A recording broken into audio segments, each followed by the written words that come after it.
Bismillahirrahmanirrahim. Assalamualaikum warahmatullahi wabarakatuh. Alhamdulillah wa syukurillah wa ni'matillah la haula wa la quwwata illa billah, amma ba'd. Di kesempatan bulan suci bulan Ramadan ini, kami dari seluruh tim channel Sunyi Sepi mengucapkan marhaban ya Ramadan.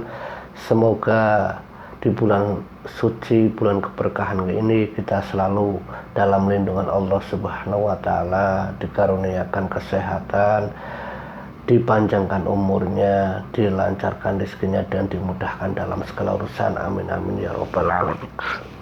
Untuk kali ini saya ingin menceritakan kisah yang datangnya dari salah satu narasumber. Sebut saja, ini nama samaran, sebut saja namanya Pak Parjo. Pak Parjo ini seorang tukang cukur. Nah, yang diceritakan Pak Parjo ini tentang penglaris yang berujung petaka. Nah, awal ceritanya Pak Parjo yang menjadi tukang cukur di salah satu kios pasar, tempat dia ini menyewa kios untuk menjual jasanya sebagai tukang cukur. Sebelum dia mampu menyewa kios untuk jasanya sebagai tukang cukur, Pak Parjo di usia 35 tahunan dulu, dia itu sempat menjual jasa lewat cukurnya itu keliling. Menjual jasa potong rambut itu keliling dari satu rumah ke rumah yang lain. Usaha yang dilakukan oleh Pak Parjo ini selama bertahun-tahun, dia keliling dari satu rumah ke rumah. Kenyataan yang dialami keluarganya Pak Parjo dengan ketiga anaknya yang saat itu usianya masih terbilang kecil-kecil, belum ada yang beranjak ke SMP, masih tahapan SD, dan ada yang masih kecil. Nah, ini yang membuat kebutuhan ekonomi Pak Parjo untuk istri dan ketiga anaknya itu pun harus dibantu oleh istrinya yang sebagai buruh cuci di salah satu tetangganya. Keinginan Pak Parjo agar keterampilannya sebagai tukang cukur tidak harus setiap hari keliling dari satu rumah ke rumah yang dilakoni dan ditekuni selama bertahun-tahun, meminta izin sama istrinya agar Pak Parjo itu diizinkan untuk menyewa kios di pasar. Nah, usaha Pak Parjo untuk menyewa kios di pasar itu tidak mudah, karena masalah utamanya adalah masalah harga sewa kiosnya. Pak Parjo harus menabung setiap hari, setiap minggu, dan niat Pak Parjo yang didukung oleh istrinya akhirnya bisa terwujud, dan itu berbulan-bulan untuk bisa menyewa kios ataupun ruko tempat Pak Parjo menjual jasanya sebagai tukang cukur atau potong rambut. Nah, dari situlah Pak Parjo mulai berkeyakinan kalau dengan dia yang menyewa kios di pasar, dia akan mendapatkan banyak pelanggan, tidak seperti sebelumnya dia harus keliling dari satu rumah ke rumah yang lain. Tapi yang dialami Pak Parjo, hari pertama, hari kedua, sampai seminggu itu hanya beberapa orang. Ya, waktu itu Pak Parjo masih merasa hal yang wajar, karena salah satunya dia juga sebagai tukang cukur baru, sementara yang lain-lainnya itu sudah lama ada di pasar ini. Jadi Pak Parjo merasa itu hal yang wajar. Nah, minggu pertama, minggu kedua, sampai 1 bulan, singkat ceritanya, apa yang diimpikan Pak Parjo kenyataannya tidak juga mencukupi kebutuhan sehari-hari istri dan ketiga anaknya. Itu selama 1 bulan Pak Parjo itu menyewa kios untuk jual jasa potong rambut di pasar.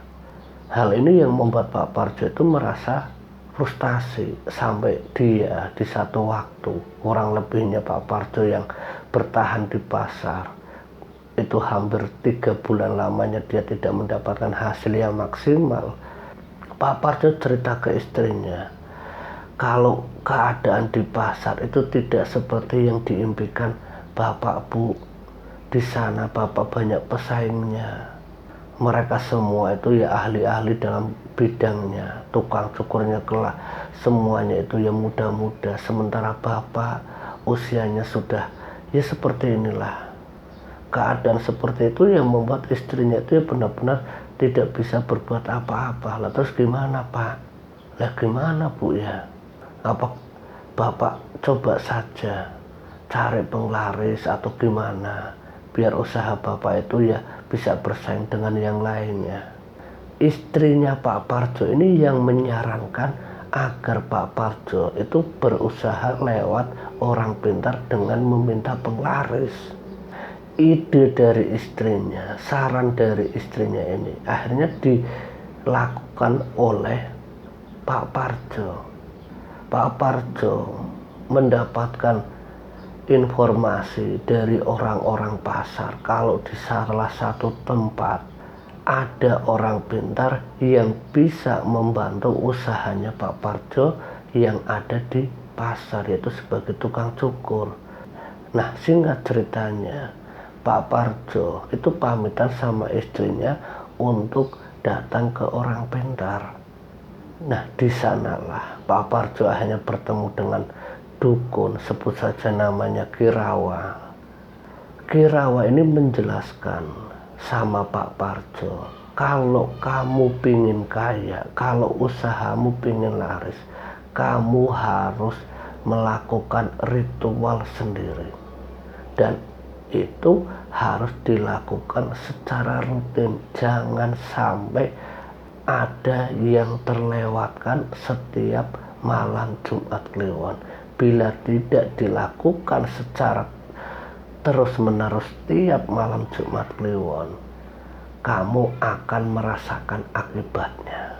Iya Ki, saya siap, kata Pak Parjo menyanggupi apa yang disarankan dan disyaratkan oleh Kirawa sama Pak Parjo. Nah, syarat utamanya waktu itu, sebelum Pak Parjo melakukan ritual mendapatkan penglaris, Pak Parjo itu harus bersemedi di salah satu gua yang sudah disiapkan oleh Kirawa di salah satu lereng bukit. Disitulah Pak Parjo itu ritual. Ini semua usaha ritual itu dilakukan oleh Pak Parjo lewat saran dari Kirawa agar usahanya yang menjual jasa potong rambut ini biar banyak pelanggannya. Nah, singkat ceritanya, ritual semedinya Pak Parjo yang dibimbing oleh Kirawa, 3 hari 3 malam dia di dalam gua. Pak Parjo itu ritual sendiri, benar-benar dia merasakan suasana yang sangat gelap, merasakan aura-aura yang sangat menyeramkan. Banyak hal-hal yang dialami oleh Pak Parjo, di antara salah satunya di malam pertama Pak Parjo ditemui sosok pocong yang seumur hidupnya belum pernah dilihat dalam wujud pandangan matanya pengecualian saat dia melihat orang meninggal. Malam kedua dia mencium bau yang sangat amis sekali, sangat anjir, sampai dia itu tidak kuat. Tapi keinginan Pak Parjo yang sudah bulat agar usahanya itu lancar, dagangannya itu bisa berkembang, satu persatu godaan ujian saat Pak Parjo itu ritual semuanya terlewat. Nah, di malam terakhirnya, malam ketiga sebelum dia ditemui Kirawa, malam harinya dia itu didatangi sosok yang sangat cantik, sosok perempuan. Dan perempuan itu menanyakan, apa tujuan kamu ke sini? Nah, Pak Parjo menjawab kalau tujuannya dia ritual di sini agar usahanya itu lancar, yaitu dijual jasa potong rambut. Setelah Pak Parjo mengungkapkan, wanita itu menghilang begitu saja.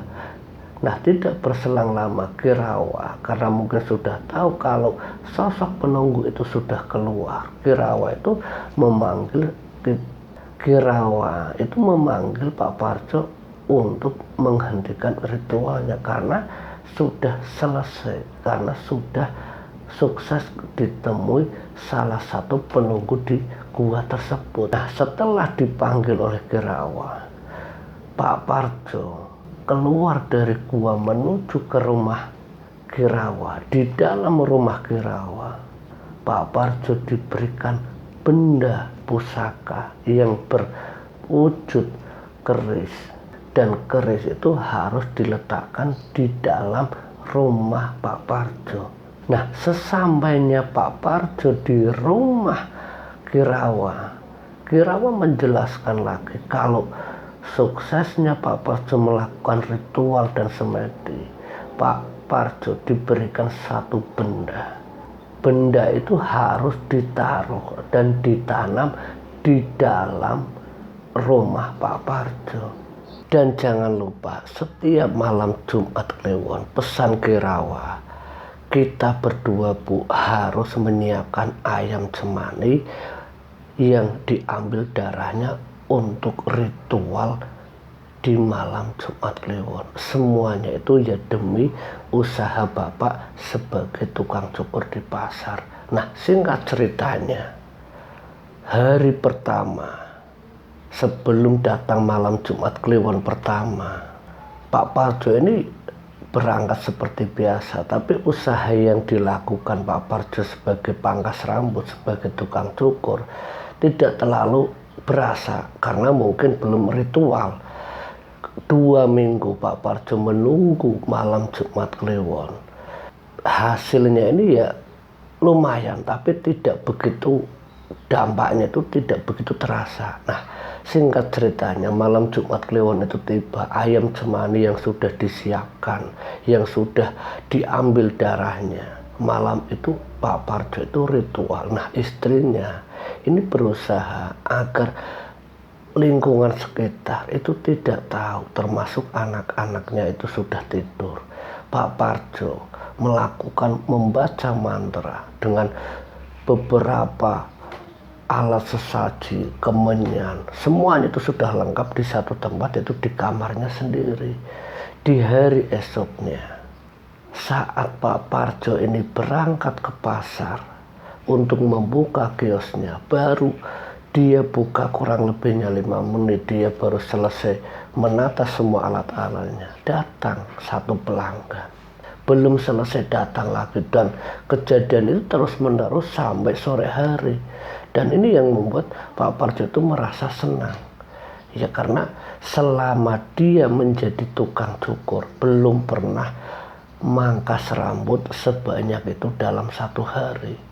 Dan itu berlanjut terus menerus, kurang lebihnya itu sampai 2 bulan. Singkat ceritanya 2 bulan ini Pak Parjo yang keteteran dan juga merasa usahanya ini bakal maju. Pak Parjo meminta izin istrinya untuk memperkerjakan orang. Nah, izinnya Pak Parjo ke istrinya itu disetujui. Nah, singkat ceritanya, setelah mendapat izin dari istrinya, Pak Parjo mengajak salah satu tetangganya, sebut saja namanya Sigit. Sigit ini salah satu pemuda yang ahli dalam bidang pangkas rambut, yang sudah biasa mangkas rambut teman-temannya yang waktu itu hanya sekedar iseng-iseng. Pak Parjo mengajak Sigit untuk ikut bekerja di pasar. Nah, karyawan pertama itu Sigit. Sigit yang membantu Pak Parjo. Sigit pun merasakan benar-benar bagaimana dia bekerja, dan dia mendapatkan upah itu yang lebih. Ya, karena sesuai dengan pekerjaannya, dari buka jam 9 sampai tutup jam setengah 5 sore, itu tiada henti. Istirahat yang dilakukan Sigit itu jam siang, istirahat cuman untuk sholat dan makan. Itu yang dilakukan karyawan pertamanya Pak Parjo, itu Sigit. Nah, keadaan itu yang membuat perekonomian Pak Parjo ini berubah. Pak Parjo hanya mengajak beberapa orang, termasuk di sekitar pasar, termasuk orang yang ahli di bidang pangkas rambut. Pak Parjo membuka lowongan kerja untuk bekerja sebagai tukang cukur di tempatnya Pak Parjo. Nah, singkat ceritanya, setengah tahun Pak Parjo membuka pangkas rambut di pasar dengan sewa setiap bulannya. Dia sekarang sudah menyewa itu hampir 4 kios yang digunakan untuk 5 karyawannya. Setiap satu blok itu diisi 2 orang. Nah, satunya ini digunakan untuk Pak Parjo istirahat. Itu 4 blok itu disewa oleh Pak Parjo. Dan sewanya Pak Parjo karena hasilnya itu yang memang luar biasa. Singkat ceritanya, setengah tahun ini Pak Parjo itu dikenal di hampir seluruh pasar, bukan hanya di lingkungan pasar, tapi beberapa orang yang dari luar desa itu sengaja datang ingin dipotong di pangkas rambutnya Pak Parjo, walaupun yang mangkas itu bukan Pak Parjo langsung. Nah, keadaan seperti itu tidak lepas dari usahanya Pak Parjo yang setiap bulan menyediakan darah ayam cemani yang diritualkan setiap malam Jumat Kliwon. Itu yang dilakukan oleh Pak Parjo. Nah, singkat ceritanya, setelah 2 tahun Pak Parjo mengelola pangkas rambut yang mempekerjakan 5 orang ini, hasilnya itu sangat besar. Sampai Pak Parjo yang tadinya berangkat pakai sepeda, sekarang sudah punya motor, di rumahnya pun sudah punya toko sembako. Dan hasil dari pangkas rambut yang mempekerjakan 5 orang ini, taraf ekonomi dan kehidupan keluarga Pak Parjo ya semakin meningkat.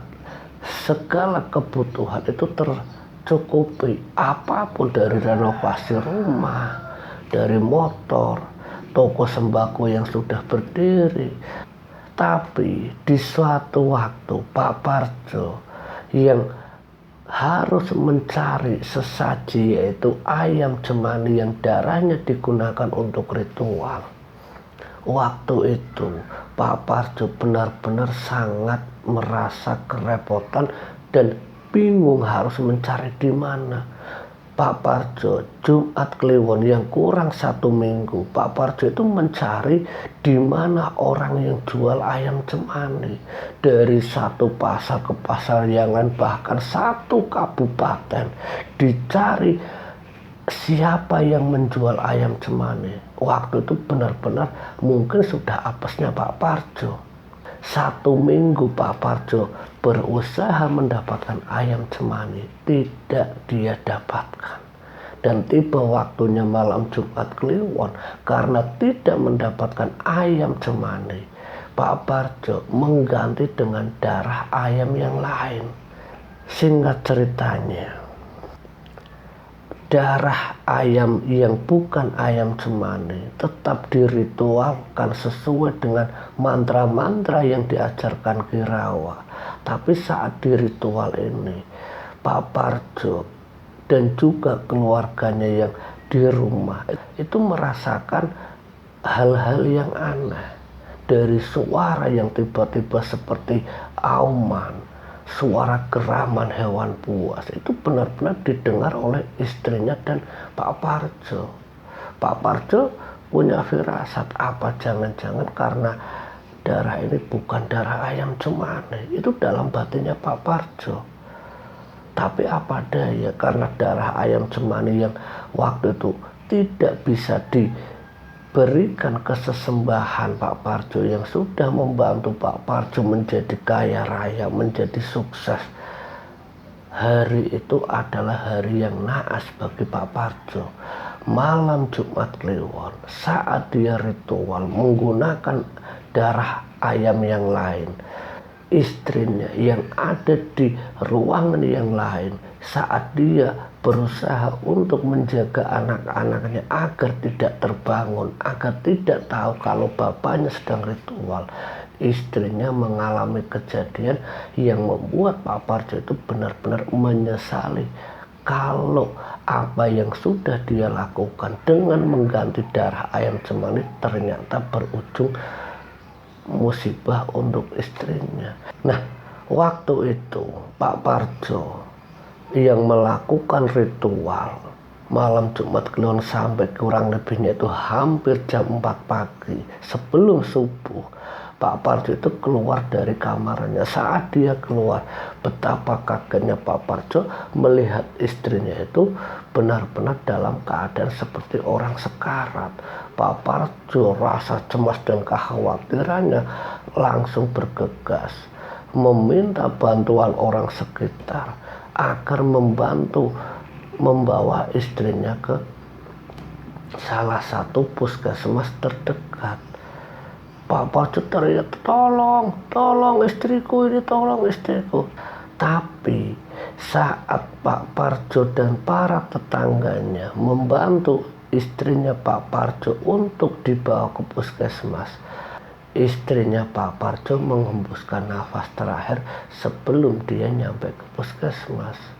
Singkat ceritanya, setelah selesainya 7 hari istrinya didoakan oleh Pak Parjo dan tetangga sekitar, Pak Parjo mendatangi Ki Rawa menanyakan apakah ada kaitannya dengan ritual yang dia lakukan itu bukan pakai darah ayam cemani. Ki Rawa terkejut mendengar pengakuan dari Pak Parjo kalau yang seharusnya dilakukan dengan darah ayam cemani tapi mengganti dengan darah yang lain. Ki Rawa yang mengetahui tersebut langsung menyalahkan Pak Parjo, dan apa yang diterima oleh istrinya Pak Parjo dengan meninggalnya istrinya itu semua karena ulah Pak Parjo sendiri yang salah dalam menyajikan atau yang salah dalam memberi sesaji kepada sesembahannya. Dan singkat ceritanya, semenjak kejadian itu dia sudah tidak lagi melakukan ritual di setiap Jumat Kliwon, dan dampaknya satu persatu karyawan-karyawannya Pak Parjo entah sebab apa keluar. Kiosnya yang di pasar suatu malam kebakaran hebat yang membuat dia tidak punya pekerjaan apa-apa. Rumahnya mengalami musibah, tertiup angin puting beliung yang membuat atapnya itu sampai roboh. Dan singkat ceritanya, keadaan itu menimpa Pak Parjo yang membuat Pak Parjo itu ya menyesali kalau semua yang pernah dia capai dengan kesuksesan lewat penglaris ternyata hanya berdampak pada dirinya dan keluarganya. Kekayaan yang dibantu lewat pesugihan penglaris itu hanyalah bersifat sementara. Dia bersyukur di saat seperti itu dia diberikan hidayah. Dia mengenal salah satu orang yang membuat dirinya bisa bertobat dan kembali ke jalan yang benar, walaupun yang dia dapat saat itu hanya cukup untuk dirinya dan anak-anaknya. Dari kisah ini kita bisa ambil hikmah dan pelajarannya, ambil sisi baik dan positifnya. Dari kami di seluruh tim channel Sunyi Sepi mengucapkan marhaban ya Ramadan. Wallahu muwaffiq ila aqwamit thoriq. Wassalamualaikum warahmatullahi wabarakatuh.